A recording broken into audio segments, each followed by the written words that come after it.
입장에 있어 봤고 어떻게 미국에 취직을 생활비가 어마어마하게 많이 들고 갑자기 머리가 하얘지면서 나 영어에 문제가 없다.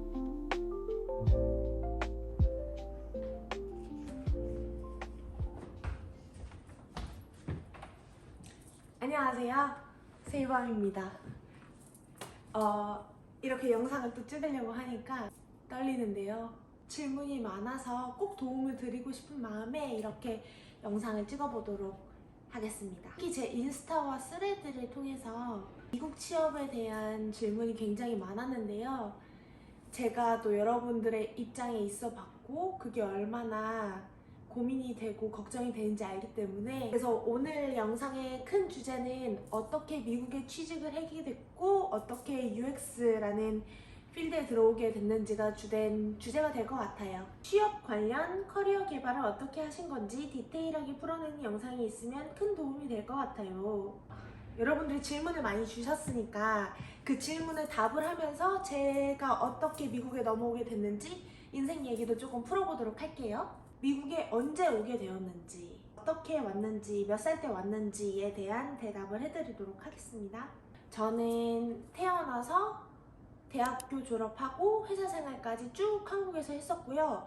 미국에는 30살 때 2020년 코비드 딱 힛하고 나서 굉장히 악조건을 뚫고 미국 대학원으로 처음 미국에 오게 되었습니다.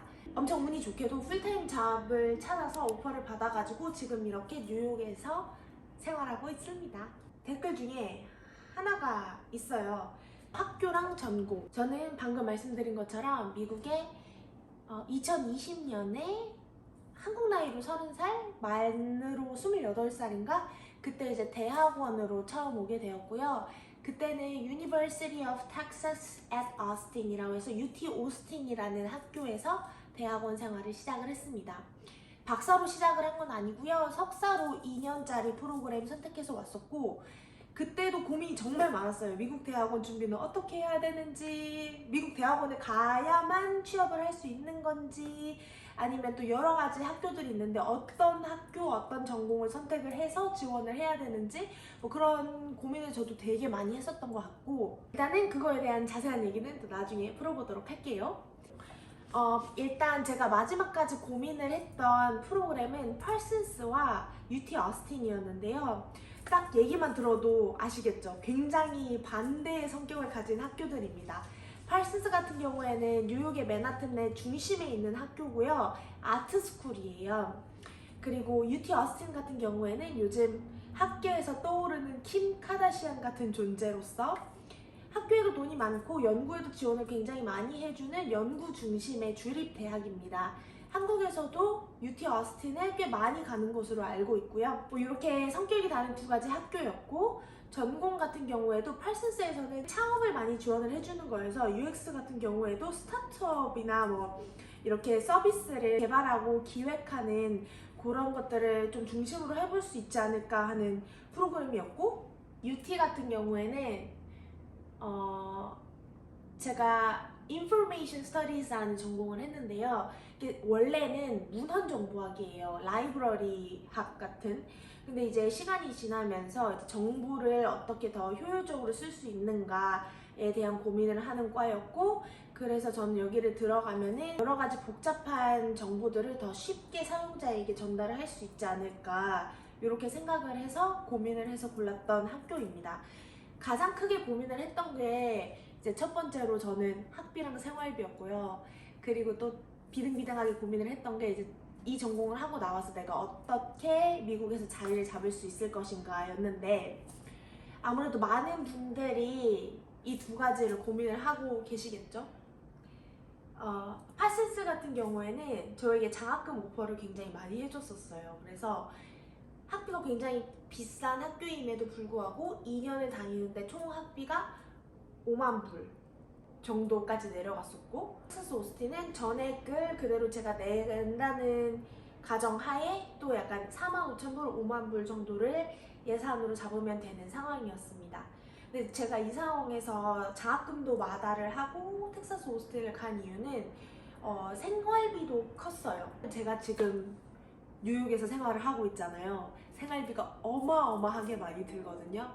그거를 감당하면서 학생 신분으로 할 만큼의 예산이 저한테는 없었고 결론적으로 학비, 생활비 그리고 그 학과가 나에게 제공할 수 있는 것들을 다 고려를 해서 UT 오스틴으로 가게 되었습니다.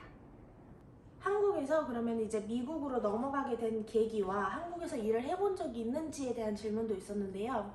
한국에서 일을 할 때는 패션 디자이너로 2년 동안 일을 했고요. 그 회사에서는 이제 미국의 여러 가지 여러분들이 많이 입으시는 뭐 케빈 클라인이라던가 자라라던가 뭐 엑스프레스 이런 패스트 패션 브랜드들과 많이 협업을 했었습니다. 그렇게 해서 완전히 패션 디자이너로 2년을 살다가 꿈이 더 커진 거죠. 그리고 패션 디자인 말고 이제 다른 분야의 디자인을 좀 해보고 싶다. 그러면 어떤 분야가 좋을 것인가를 생각을 했을 때 여기도 정말 드리고 싶은 얘기가 많은데 패션보다 조금 더 많은 사람들에게 직접적으로 영향을 미치는 디자인을 해보고 싶고 삶을 좀 더 편하게 만들어주는 디자인을 해보고 싶다라는 생각이 들어서 테크 디자인으로 이제 커리어를 전향을 해야겠다라는 마음을 먹게 되었습니다. 그렇죠? 그렇게 해서 이제 커리어 전환에 대한 마음을 먹게 되었고 그리고 이제 미국을 넘어오려고 하다 보니까 그때 당시에 제 친구들 중에 개발자들이 굉장히 많았었거든요. 뭐 구글이라던가 페이스북이라던가 미국에서 실제로 개발자로 일을 하고 있는 친구들이 많았는데 그 친구들이 저에게 UX라는 분야에 대해서 처음 알려주게 되었습니다. 그리고 그때까지만 해도 사실 제가 뭐 테크 디자인을 할 수 있을 거라는 생각은 전혀 못했어요. 왜냐면 뭐 패션 디자인에서도 컴퓨터로 그래픽 디자인을 하는 게 있는데 제가 좀 싫어했거든요. 귀찮다고 생각하고 컴퓨터로 하는 거에 대해서 약간 마음이 닫혀있는 상황이었는데 친구들이 그런 분야도 있다라고 소개를 해주고 찾아보다 보니까 조금씩 흥미가 더 생기더라고요. 약간 문제를 푸는 능력, 문제 해결 능력을 가장 많이 사용할 수 있는 직무 중에 하나가 아닌가라는 생각이 들어서 굉장히 매력적으로 다가왔었고 그렇게 해서 이제 넘어와야겠다. 미국으로 넘어와야겠다 라고 생각을 하니까 미국으로 넘어올 수 있는 방법이 너무너무 막막하더라고요.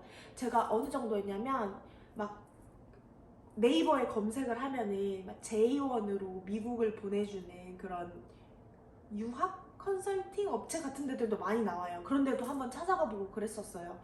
근데 이제 결론적으로는 대학원을 통해서 오는 것이 가장 내가 오고 나서도 내 스킬을 더 가꿀 수 있고 취업 시장에서도 좀 더 경쟁력이 있겠다라는 생각이 들게 되었고 그 다음으로 마주친 걱정은 대학원 학비가 너무 비싸지 않나. 그리고 내가 이미 나이가 30인데 대학원을 가는 게 오히려 맞을까? 시간이 2년을 더 투자를 해야 되는 게 맞을까? 라는 그런 고민을 많이 했었고 그런데 결론적으로는 대학원을 선택하게 됐고요. 저는 정말 그 누구보다 재밌게 대학원 생활했고 그 누구보다 열심히 포트폴리오 준비했고 스트레스 없이 즐기면서 할 수 있었던 것 같아요. 비자는 어떻게 해결하셨나요? 비자가 참 문제죠.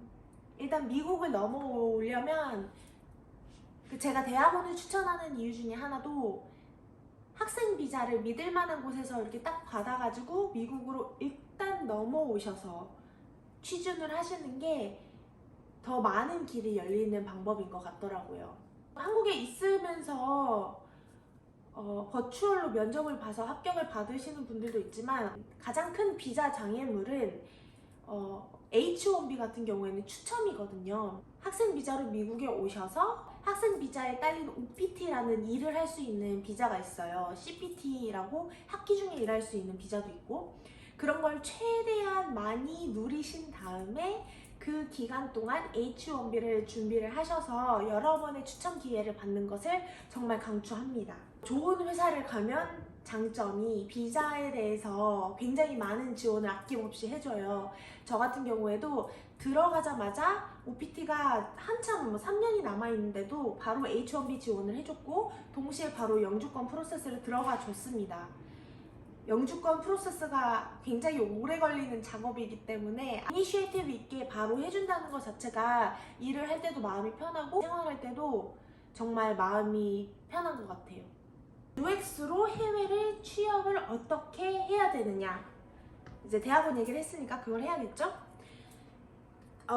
가장 모범적인 코스는 학생일 때, 뭐 대학원이든 학부든 학생일 때 인턴을 해서 인턴 경험을 쌓아서 그걸 가지고 풀타임 잡에 지원을 하는 것이 가장 현실적이고 모범적인 코스입니다.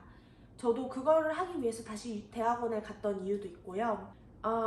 그게 아니면은 어쨌든 이 모든 과정 중에서도 가장 중요한 건 포트폴리오예요. 포트폴리오라고 하면은 되게 어렵고 먼 것처럼 느껴질 수 있는데 그냥 내가 지금까지 해온 거를 PPT로 정리를 해서 보여준다라는 개념으로 접근을 하시는 게 맞는 것 같아요. 그래서 UX 리서처 같은 경우에도 보면은 디자인을 하시는 분들은 포트폴리오라는 개념이 생소하지 않으실 거예요. 근데 UX 리서처 분들은 그냥 뭐 심리학 박사분들도 계시고 전혀 다른 분야에서 일하시던 분들도 계시고 마케팅 하시던 분들도 계시고 이러니까 포트폴리오가 뭔가라고 개념이 생소하실 수가 있거든요. 그럴 때는 그냥 내가 살아온 거를 여러분 많이 하시던 그 PPT를 사용해서 인터뷰 하시는 분들께 45분 동안 정리를 해서 보여드릴 수 있는 그냥 자료를 만든다고, 발표 자료를 만든다고 생각을 하시면 돼요. 그렇게 접근을 하시면 가장 편하겠고, UX 필드에서 가장 제가 장점이라고 생각을 하는 거는, 그러니까 한국인이 UX 필드를 뚫을 때, 새롭게 UX 필드에 들어올 때 가장 장점이 저는 뭐라고 생각하냐면, 뭐 학부, 학위, 전공 이런 것들도 당연히 그 모범생 루트를 탔으면 좋겠지만 그게 아니더라도 만약에 저 같은 사람도 이렇게 계급되고 포트폴리오만 가지고 붙을 수가 있거든요. 그래서 지원을 할 때 포트폴리오를 딱 내요. 사이트든지 파일든지를 내요. 그러면 그걸 이렇게 딱 보고 그거를 바탕으로, 포트폴리오 비중이 가장 크죠. 포트폴리오를 바탕으로 인터뷰에 초대가 됩니다. 그래서 저는 그냥 다 떼고 포트폴리오로 붙을 수 있다는 것이 오히려 UX 필드에 진입을 하는데 진입 장벽이 낮게 느껴지는 이유 중에 하나라고 생각을 합니다. 그래서 그거 관련돼서 세부적으로 댓글을 많이 달아주셨는데요. 저희 댓글 퀄리티가 너무 좋아요. 자, 한번 읽어보도록 하겠습니다.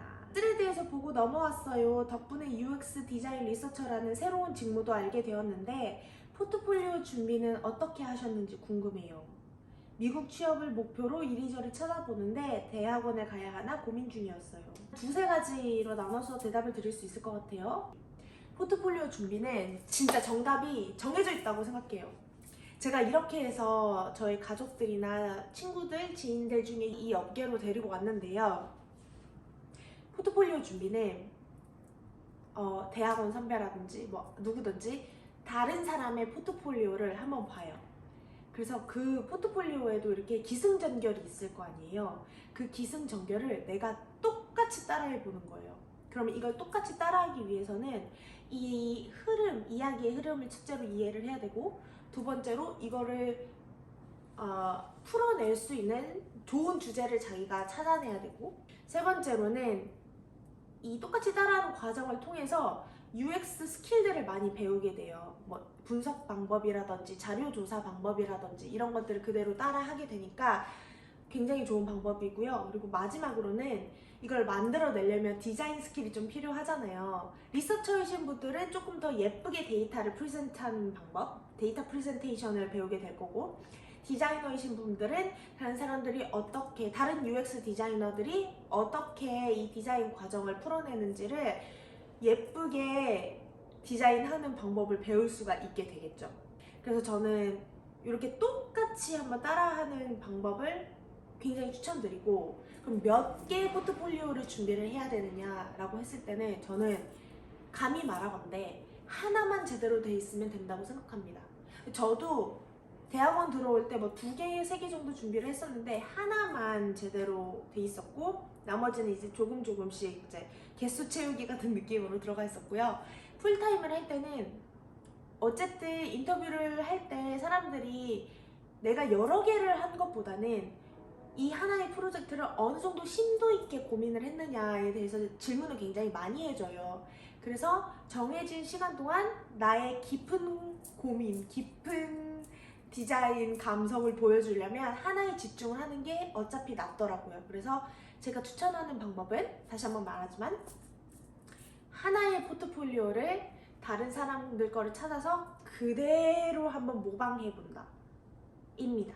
그렇게 준비하시면 될 것 같아요. 이 질문도 있었다. 커리어 시작할 때 리서처로 시작하신 건지 디자인에서 전환하신 건지 궁금해요. 그리고 리서처로 미국 취업 준비하신 과정이 궁금합니다 라는 질문이 있었는데요. 커리어 시작할 때 저는 무조건 디자인이라고 생각을 했는데 또 하다 보니까 그렇지만도 않더라고요. 나 리서처도 좀 잘할 수 있겠는데?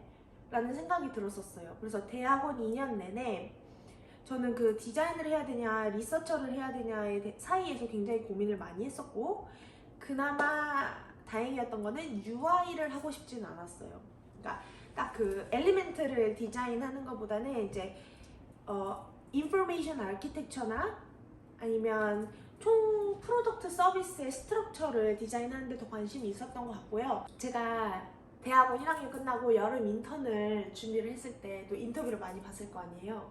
그때 인터뷰를 봤을 때는 100%의 확률로 리서처 포지션 다 떨어졌고요. 100%의 확률로 디자인 포지션 다 붙었습니다. 그래서 전 그때 생각을 했죠. 나는 디자이너 머티리얼인가 보다. 나는 리서처를 못하겠다라고 이렇게 생각을 했었는데 또 1년이 지나고 인턴 생활을 하고 풀타임을 지원을 할 때는 이렇게 운이 좋게 마이크로소프트에서 리서처 포지션이 오퍼가 들어와가지고 이렇게 시작을 하게 됐네요.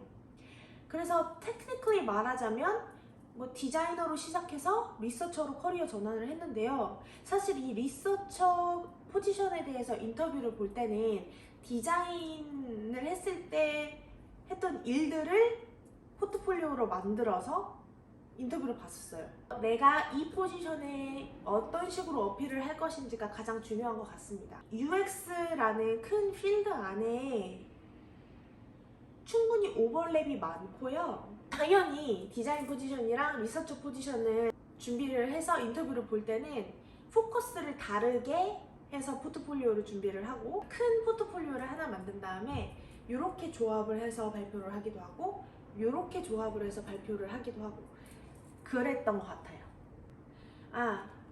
또 있다. 그래서 UX 직무 너무너무 관심 있는데 어떻게 지원하시게 되었고 필요한 업무 능력은 무엇이라고 생각하시나요?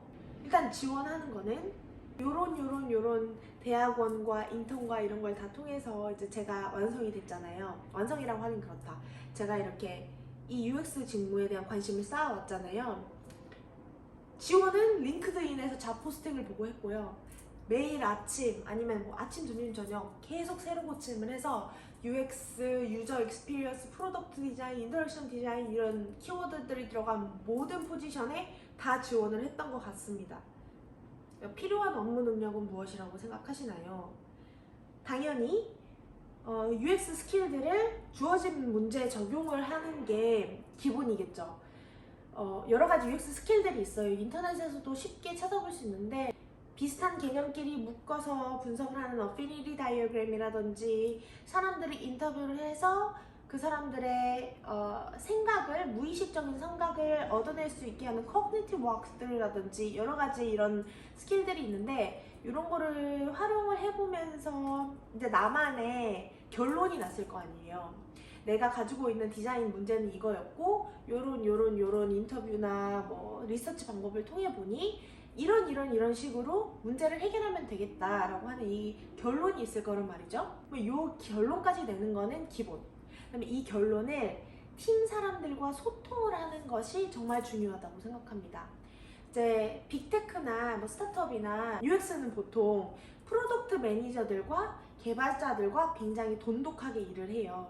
이 세 그룹이 서로 의견을 조율을 하면서 더 좋은 상품을 개발을 하기 위해서, 좋은 사용자 경험을 디자인하기 위해서 노력을 하겠죠. 그래서 제가 갖고 있는 이 결론을 각각의 스테이크홀더들한테 설득력 있게 전달을 하고 실제로 현실적으로 가능한 디자인이 어떤 건지, 가장 큰 임팩트를 줄 수 있는 디자인이 어떤 건지를 충분한 토론과 의사소통을 통해서 결정을 해 나가는 그런 스킬이 굉장히 중요한 것 같아요. 어떻게 보면 그건 소프트 스킬이라고도 할 수 있겠고, 근데 그냥 단순히 친절하고 이런 거를 떠나서 내가 가지고 있는 인사이트를 팀원들과 잘 공유하는 것이 중요하다라고 생각합니다. 그리고 이제 제가 요즘에 느끼고 있는 가장 큰 힘든 점을 궁금해 하실 것 같아서 한번 공유를 해보려고 하는데요. 요즘에는 또 영어가 또 힘들더라고요. 그냥 언어라는 게, 의사소통이라는 게 평생 고민이 되는 지점일 것 같아요.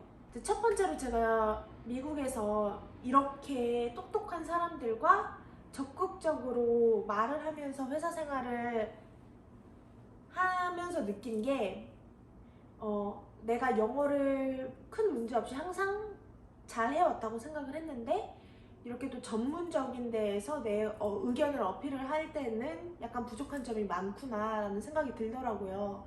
근데 이게 항상 그런 것 같아요. 중학교 때는 영어 시험을 잘 보고 싶은데 영어 점수가 안 나와서 영어 못하는 것 같고, 고등학교 때는 뭐 수능을 잘 본다거나 아니면 뭐 토플을 잘 본다거나 이렇게 하고 싶은데 그 점수가 안 나와서 영어를 못하는 것 같고, 일상생활을 할 때는 나 영어에 문제가 없다, 나 영어로 장도 볼 수 있고 뭐 관공서 처리도 할 수 있고 나 영어 잘하네 라고 생각을 했다가도 어느 날 회사에서 발표를 하다가 갑자기 머리가 하얘지면서 와, 나 영어 너무 힘들다, 언제까지 이렇게 영어 때문에 스트레스 받아야 되나 라는 생각이 들기도 하는 게 외국인 생활 아니겠어요? 그래서 요즘은 그런 고민이 있는데 뭐 평생 가지고 가야죠 뭐. 아마 평생 가지고 가야 하지 않을까. 이거는 뭐 한국어로 해도 마찬가지일 것 같더라고요. 한국어로 엄마 아빠랑 대화하고 친구들이랑 대화하는 거는 뭐 문제 없다가도 가끔 더 잘 말하고 싶은데 내 마음대로 말이 안 나와서 속상할 때도 있는 것처럼 그냥 언어구나 라고 생각을 하고 받아들이고, 조금 더 잘하고 싶으면 조금 더 기사를 읽어본다거나 뭐 그렇게 해서 살아가야 하지 않나 라고 생각합니다. 오늘은 여러와 같은 응원과 댓글 다 함께 읽어보면서 좀 도움되는 얘기를 해드리려고 했는데 마음처럼 잘 됐나 모르겠어요. 또 궁금한 게 있으시거나 제가 놓쳤다 하는 부분은 댓글로 많이 달아주시기 바랍니다. 그럼 제가 또 보고 바로바로 알려드릴게요.